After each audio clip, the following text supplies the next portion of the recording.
The phenomenon has a mark and a manifestation. It is conditioned. The nomenon is the doctrine underlying any phenomenal event. For example, in principle, a tree has the potential to become a house. Before the house is built, it has that nominal aspect. Once built, the house itself is the phenomenon, which appears because of the nomenon. In principle, we can all realize Buddhahood, but when we have not phenomenally done so, if we have faith, vows, and hold the name, we will arrive at the phenomenon of Buddhahood, just as the tree can be made into a house. Amitabha Buddha is contained within the hearts of all living beings, and living beings are contained within Amitabha's heart. This is the phenomenon and the nomenon. You must believe in the doctrine and energetically practice it by reciting the Buddha's name more and more every day. When one recites Namo Amitabha Buddha in the western land of ultimate bliss, in one of the pools of the seven jewels filled with the 8 waters of merit and virtue, a lotus flower grows. The more one recites, the bigger it grows, but it won't bloom until the end of life, when one's self-nature goes to be reborn in it. If you wish to know whether you will be born in a superior, middle, or inferior grade of lotus, you should ask yourself how often you recite the Buddha's name. The more you recite, the bigger the lotus. The less you recite, the smaller. If you don't recite at all, the lotus withers and dies.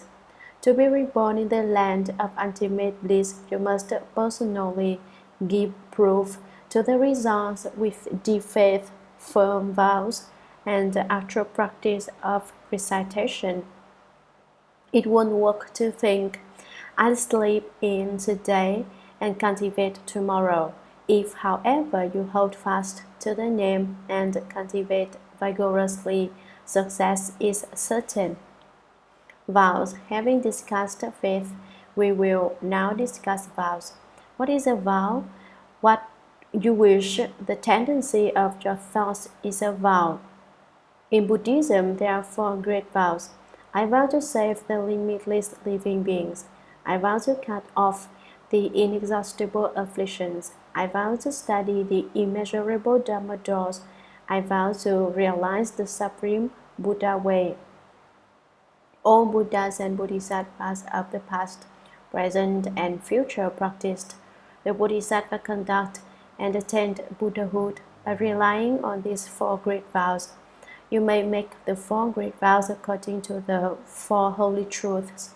According to the truth of suffering, I vow to save the limitless living beings. According to the truth of origination, I vow to cut off the inexhaustible afflictions. According to the truth of the way, I vow to study the immeasurable Dharma doors. According to the truth of extinction, I vow to realize the supreme Buddha way. The 4 great vows come from an awareness of the suffering of living beings. For purposes of clarification, suffering is divided into groups of the 3, 8, and limitless sufferings. According to the truth of origination, I vow to cut off the inexhaustible afflictions. The 3 sufferings are suffering within suffering. This is the poverty and misery of all living beings, the suffering of decay. Living beings may enjoy wealth and honor, but it eventually goes bad. The suffering of process, even without the sufferings of poverty and decay, the bitterness of the life process from birth to the prime of life, to old age, and then to death is still suffering. The shift and change of each passing thought is called the suffering of process. The 8 sufferings are the suffering of birth, the suffering of old age, the suffering of sickness, the suffering of death.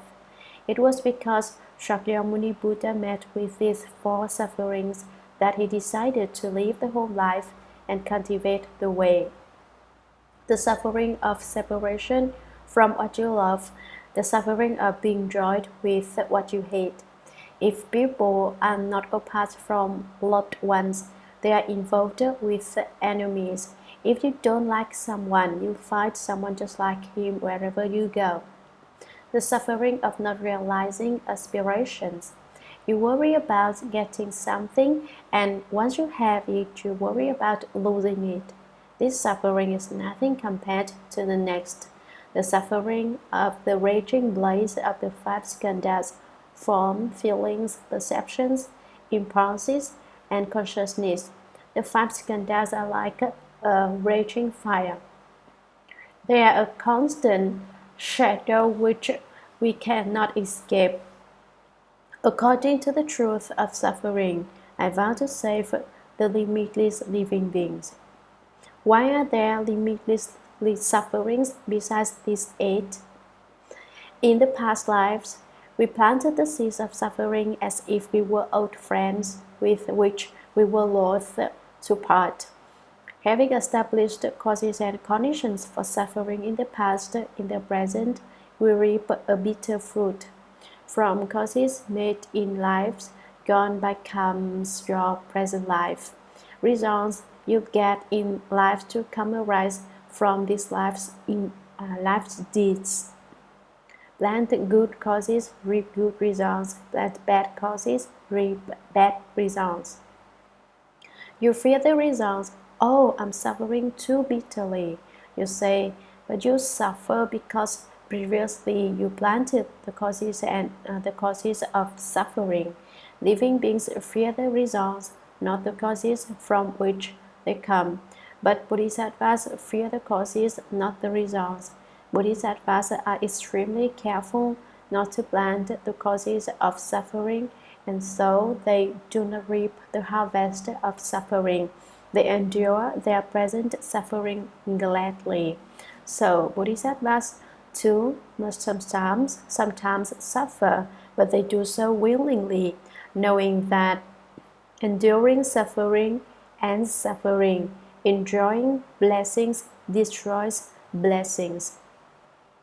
Living beings, on the other hand, are not afraid to plant the causes of suffering.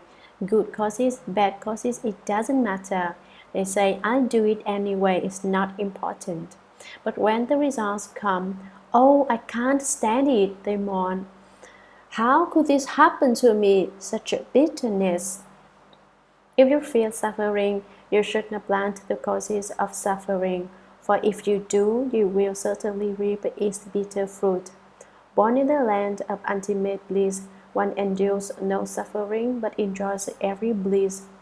None of the 3 sufferings, 8 sufferings, or the limitless sufferings are found there at all. The people are pure and free of greed, hatred, and stupidity. Without the 3 poisons, there are no evil paths of rebirth, because the evil paths are but manifestations of the poisons. The Buddha saves living beings, but in reality, there is not a single living being that he saves. He resolves to lead everyone to understand the Buddha Dharma in order to leave suffering, attain bliss, and wake up. But when you take beings across, do not become attached to the mark of taking beings across. Take living beings across, but be apart from marks. Leave marks, yet take beings across. Do not attach to some mark or sign of what you do and say, let's see, I've saved 3, 4, 6, 7, at least 10 living beings. If you keep count, you've still got attachments. Save yet do not save. Do not save yet save. This is true crossing over. You must save the living beings within your own self-nature as well as those outside. There are 84,000 living beings in your self-nature. Teach them to cultivate, realize Buddhahood, and enter Nirvana. If you decide to save living beings, you will encounter afflictions. If you don't save them, you will also have afflictions. Either way, you will have afflictions because there are 84,000 kinds of affliction. There are three delusions: delusions of views and thought, delusions of like a dust and sand, delusion of ignorance. Living beings have all three types of delusions.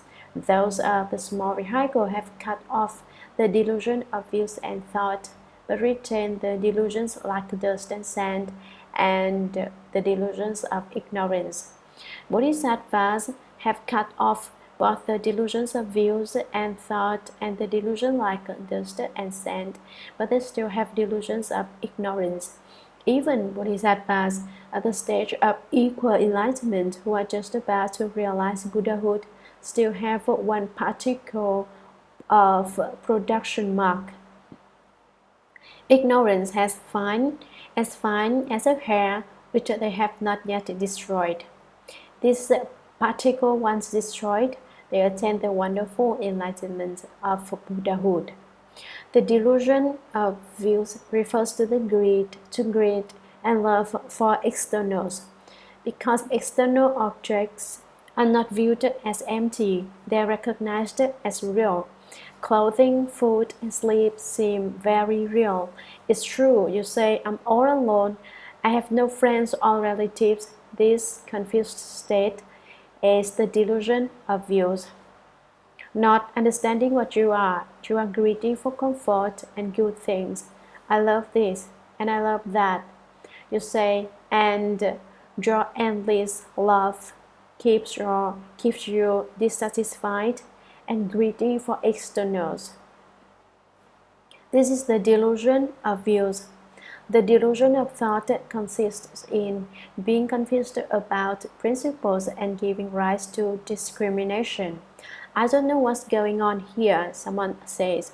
Is the drama master right? If I do what he says, what's in it for me? You constantly calculate about personal advantage, and if there's nothing in it for you, you don't want to do it. You can't see more than 3 inches beyond your face. Anything 4 inches away, you cannot see. Thought delusions are unclear, muddled thoughts, taking what is wrong as right and what is right as wrong. I just said that people with few delusions think clothing, food, and sleep are real. Someone may ask if they are false, and if so, then what is true? These things are all necessities, but if you attach no importance to them, you are relaxed and free. Whenever there is attachment, there is pain. If you take it all as unreal, there will be no greed or love, and you will see that your former greed and love were nothing but confused actions in a dream. You should think of them in this way.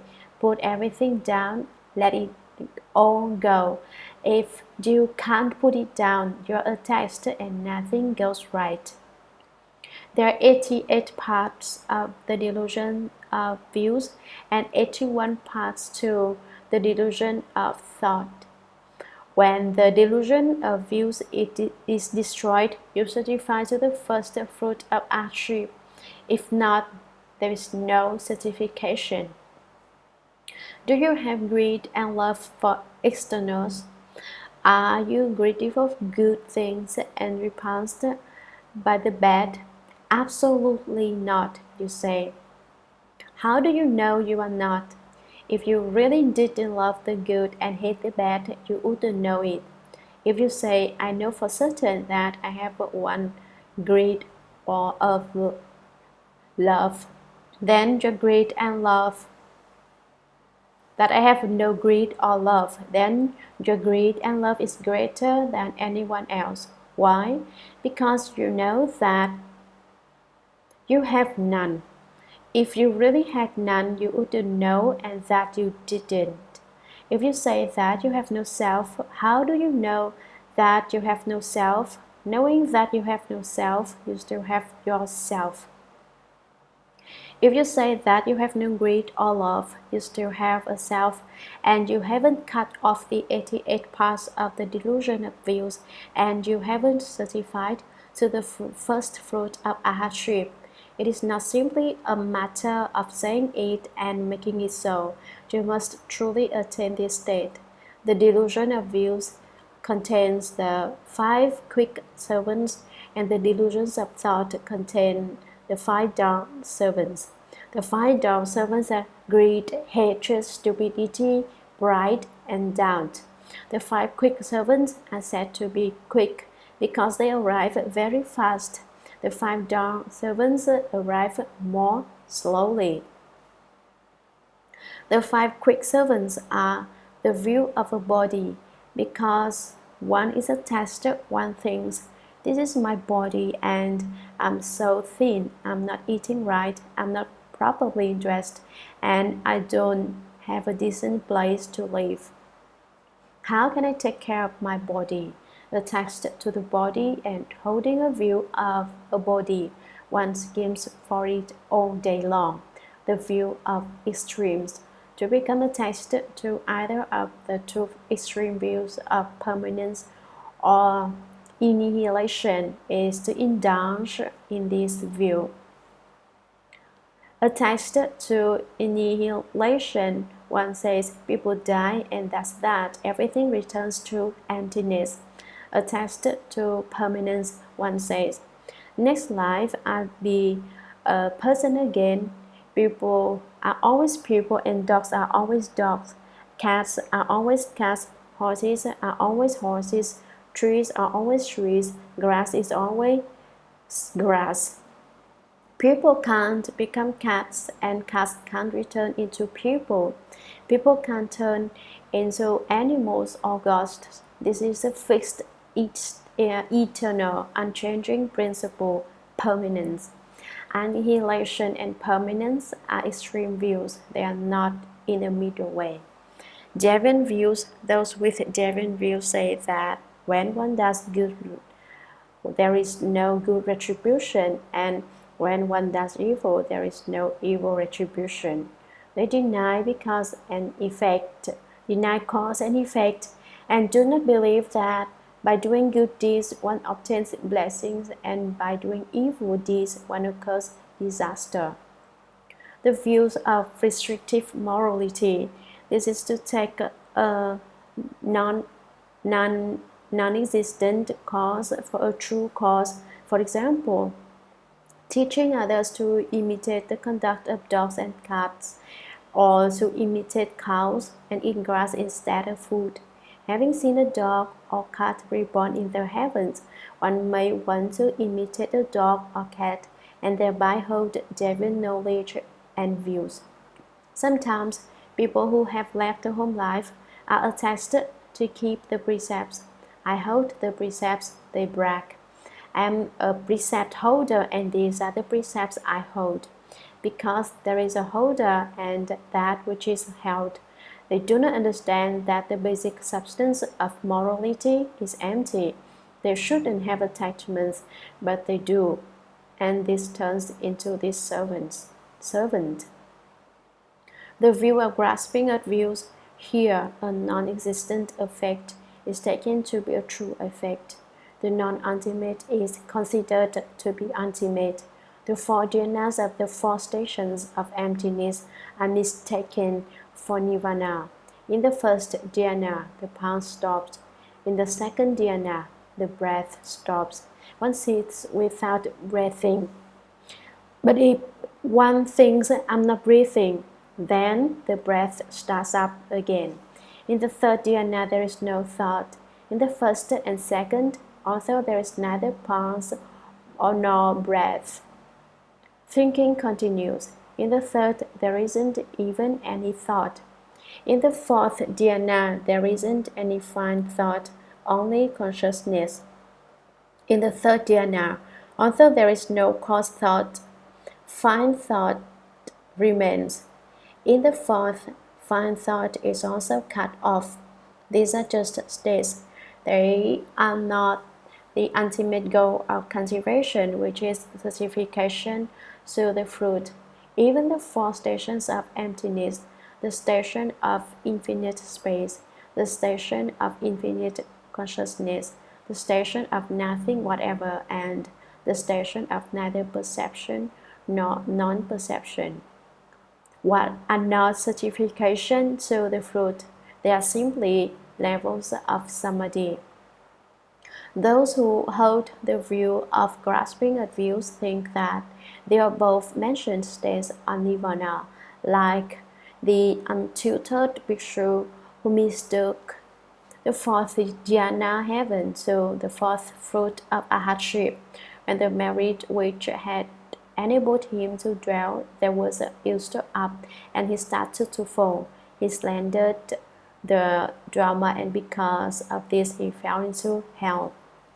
The five quick servants are the delusion of views and are called quick because they arrive quickly, referring to the delusion of thought, and arriving more slowly are the five down servants: greed, hatred, stupidity, pride, doubt. Afflictions come from ignorance. When the delusions of ignorance arise, delusions like dust and sand follow. The delusions like dust and sand are called the delusions of I don't know, because there is no genuine knowledge. The delusions of views and thoughts are called the delusions of I don't see. Ignorance turns into the first of the five down servants, greed. When you want something, greed arises, and with it come all the various afflictions. The afflictions turn into hatred, and you argue on your own behalf, never seeing the other person's side. You only know yourself and are unaware that other people exist except in attempting to ruin them. In this way, reckless and unreasonable, you become stupid, unable to tell black from white, right from wrong. Stupid people are arrogant, and no matter what you say, they doubt it. They doubt the truth and doubt the false even more. All these doubts are the delusions of thought, the three categories of delusions, those of views and thought, dust and sand, and ignorance, all change into affliction. Afflictions are inexhaustible and endless. Observing this, cultivators vow, according to the truth of origination, I vow to cut off the inexhaustible afflictions. According to the truth of the way, I vow to study the immeasurable Dharma doors. To cultivate the way, you must understand all of the limitless and unbounded Dharma doors, which are the methods of cultivation. Unless you understand them, you cannot cultivate. Relying on the third holy truth, the way, vow to study them. What is the origin of the Dharma doors? The Buddha spoke all dharmas for the minds of men. If there were no minds, what use would dharmas be?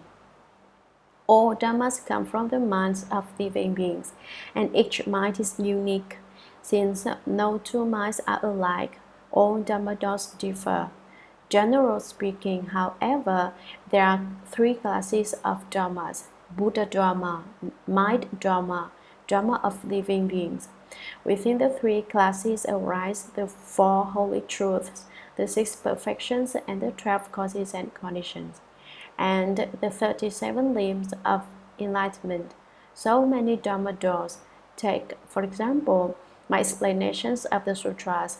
When I finish explaining one sutra, I begin another, and sooner have I finished that one, and I start yet another. Isn't this measureless? What we now study is like a drop of water in the sea. We certainly haven't got the entire ocean. Vow to master the immeasurable Dharma doors. What are the advantages of studying the Buddha Dharma, you ask? It's a lot of trouble, you know. We study the Buddha Dharma because we want to realize Buddhahood.